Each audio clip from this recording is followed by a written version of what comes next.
adjacent to Selma High School Stadium. Our initial response, officers responded within 30 seconds. Actually, they heard the shots fired and got on scene and responded and detained an individual, a 24-year-old Hispanic male. That individual was originally thought to be one of the suspects in that shooting. No one was injured at the shooting, and the event was in no way, shape, or form connected with the event going on at the high school. Further investigation revealed that the subject that we had detained was in fact not involved in the shooting. He was actually driving in the area when his vehicle was struck by a white, possibly Honda, that was driving recklessly in the area. After the collision, the occupants of the Honda exited their vehicle and began firing shots at some individuals that may have been standing in the 3200 block at Thompson on the west side of the street. Our investigation showed that return fire came from those individuals. Officers responded, as I said, were on scene within 30 seconds. However, the suspects had fled in the white vehicle, and the occupants that were standing on Thompson had also left the area. We searched the area, tried to make contact with some individuals at a location that was reported to possibly been where the suspect had ran, and found nobody. So this afternoon, we're asking for the public's assistance. There were a number of people obviously in the area. A number of people may have seen something. We're asking for the public who may have any information about what happened last night to call the Selma Police Department at 896-2525. If anyone has any information about the white vehicle that was seen leaving the area, we'd appreciate any information that you might be able to share with us. It's also been mentioned that over the last couple of weeks we've had an increase in shootings here in Selma. After going for about nearly 2 months without having a single call of a weapon being fired in our city, over the last couple of weekends we've had a number of weapons related offenses. My staff and I over the last week put together an operation that commenced recently to try to have an impact on those weapons related offenses. Earlier in the week we put out information to the press of an individual who had been arrested. We also confiscated an assault rifle, another rifle, and a handgun. This operation is going to be ongoing until we can have an impact on these weapons-related offenses. We've been blessed in the sense that in these events, no one has sustained a life-threatening injury. However, we take these seriously, and we certainly want to reassure the citizens of Selma and certainly the parents of the students who were present at the football game last night that the Selma Police Department is doing everything we can to ensure their safety and to reduce the incidence of weapons-related offenses in our city. It's also important to note that crime prevention is a team effort. Our team has to combine with the community, and that's why we're asking today for the community's assistance and come forward with any information they may have to help us apprehend the people that were not only involved in last night's incident, but any of some of the recent incidents that occurred in Selma. So if you have any questions, I'll be happy to answer them. The shooting happened during the halftime performance, correct? It did. Okay, the game ended as a result after that, or was it? Apparently, someone made an announcement at the stadium to evacuate the stands, and it was determined by school officials that the game would not continue. Gotcha.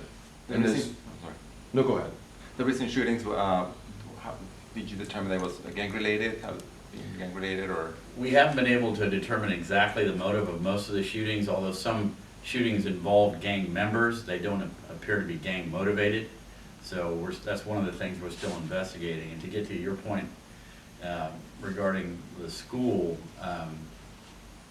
my staff and the staff of Selma Unified School District and the Selma High School will be meeting on Monday morning to debrief exactly what happened at the stadium to determine exactly what the response was and what it should be in the future. Chief, just to clarify, so the white vehicle that you guys are basically looking for, that was the vehicle that was driving recklessly and hit? And struck a subject who was just driving in the area.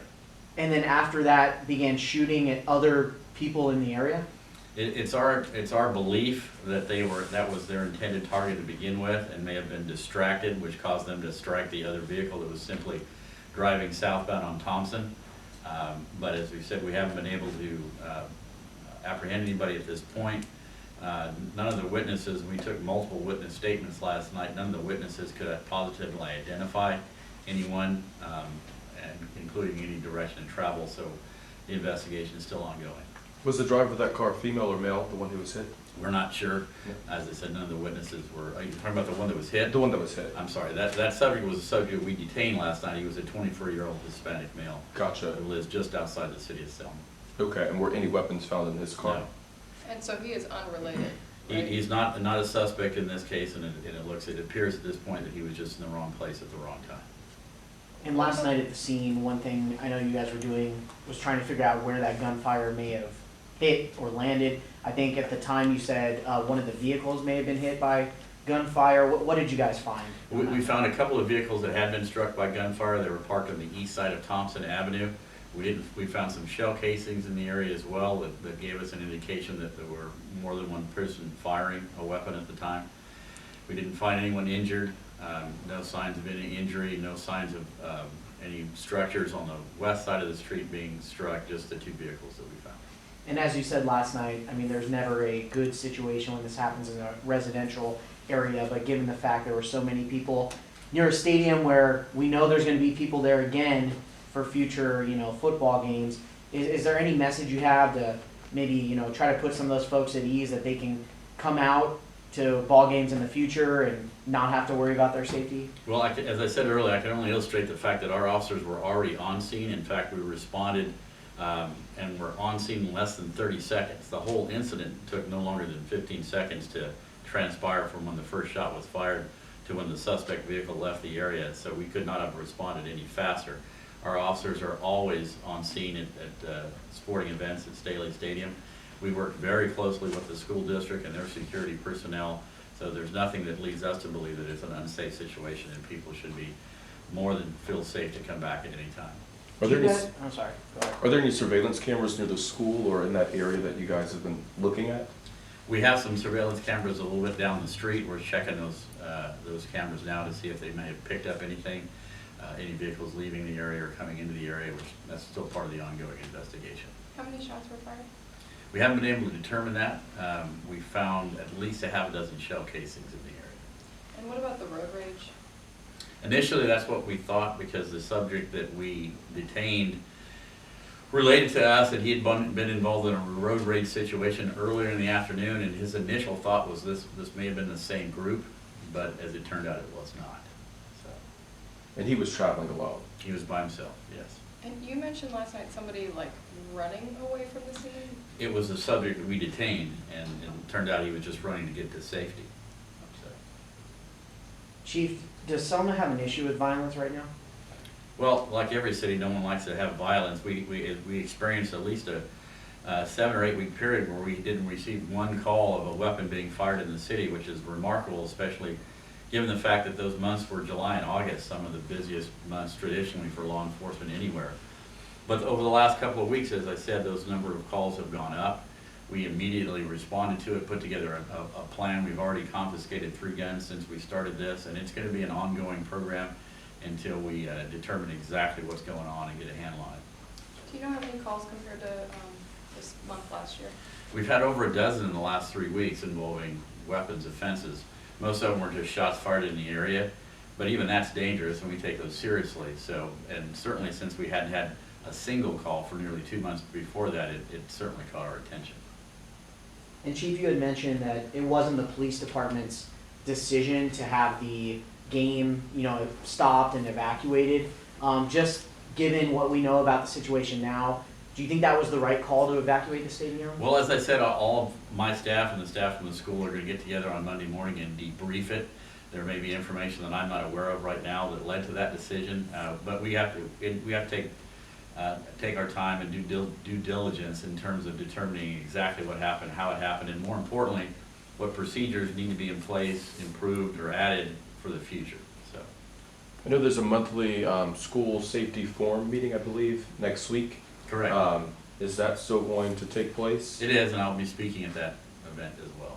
Gotcha. And what's the purpose of that meeting?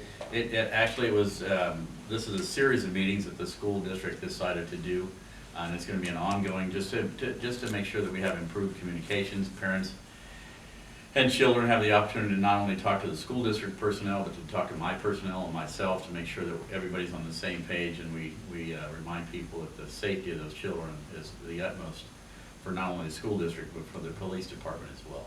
Gotcha. Do you know whether activities were canceled at the school today? Not that I'm aware of, so. Chief, we heard that you're interim as a city manager, is that correct? I am. Would that be considered like conflict of interest, or with being chief of police, or? I'm not exactly sure I know what your question's about. Um, I was appointed in that position as a temporary because the city council is in the process of trying to hire a new person. It's not a permanent assignment, I'm just filling in while they continue their search, so. Anything else? Thank you, Chief. Fabulous. Thanks for coming down, I appreciate it.